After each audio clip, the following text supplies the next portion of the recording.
Bonjour et bienvenue à ce nouveau numéro de coaching axé sur la Bible. Dans le livre des Nombres, chapitre 21 au verset 14.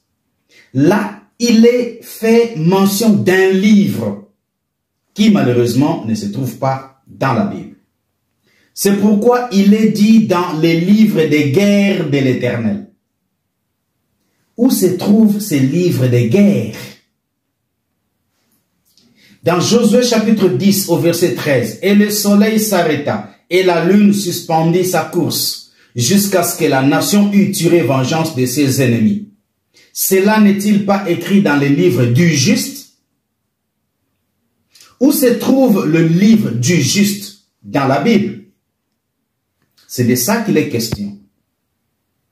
Dans 1 Chronique chapitre 29 au verset 29, les actions du roi David, les premières et les dernières, sont écrites dans le livre de Samuel le voyant. Alors que tous, on a grandi avec la notion de Samuel le prophète. Ici, il est question de Samuel le voyant.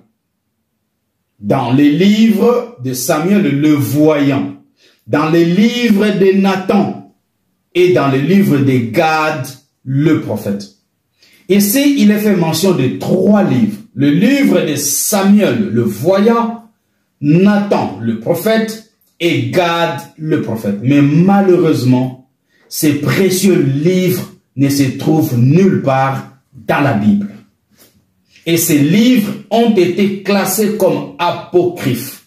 Et cela commence à faire peur aux religieux de pouvoir en connaître les contenus. Qu'en est-il de 2 Chroniques chapitre 29, le verset 29? Le reste des actions de Salomon, là-bas, c'était David. Les premières et les dernières, cela n'est-il pas écrit dans le livre de Nathan le prophète? Dans la prophétie d'Akija de Silo et dans les révélations de Jido, le prophète sur Jéroboam, fils de Nabath? C'est de ça qu'il est question, mes amis. La Bible est une œuvre humaine. La Bible en tant que livre a été collectionnée par l'homme. Et la Bible a été écrite par 40 auteurs qui ne se connaissaient pas, qui ne vivaient pas dans un même milieu, dans la même époque, qui n'avaient rien à voir, qui n'avaient rien en commun. Alors comment voulez-vous qu'un truc comme ça soit parfait? Où est parti le livre de Nathan le prophète? Où est parti le livre contenant la prophétie d'Akija de Silo? Où est parti le livre contenant les révélations de Jido? D'aucuns diront, cela ne nous concernait pas, cela n'avait rien à voir à faire avec nous. C'est bien beau. Alors, les victoires de David sur les guerres, les nombres de Philistins tués, ça nous avantage à quoi? Par rapport à notre foi, par rapport à notre spiritualité, par rapport à notre divinité, ça nous avantage à quoi? À absolument rien.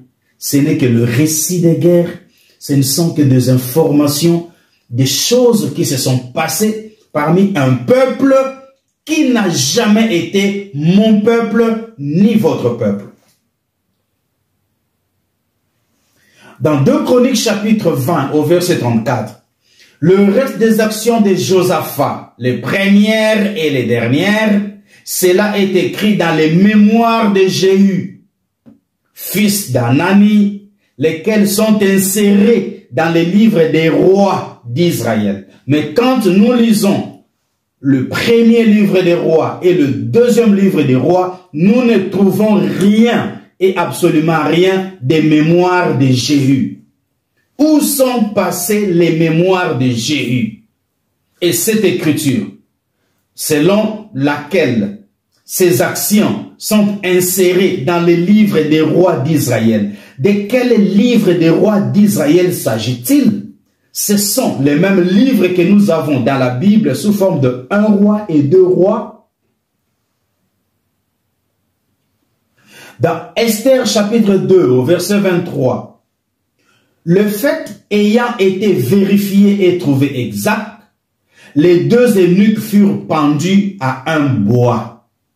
Et cela fut écrit dans les livres de chroniques en présence du roi. De quelle chronique s'agit-il ici? Parce que nous avons un chronique et deux chroniques, et cela n'est nulle part dans ces deux livres.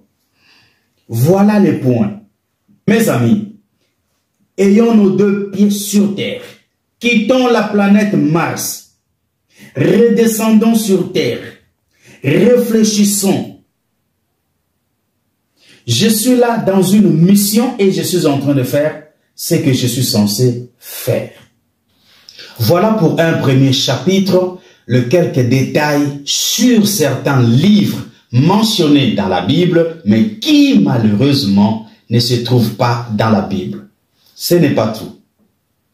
Je vais y revenir. Dans l'entretemps, je ne peux que vous dire, prenez bien soin de vous, méditez sur ces choses, avec l'esprit d'apprendre, l'esprit d'adaptabilité. Au revoir.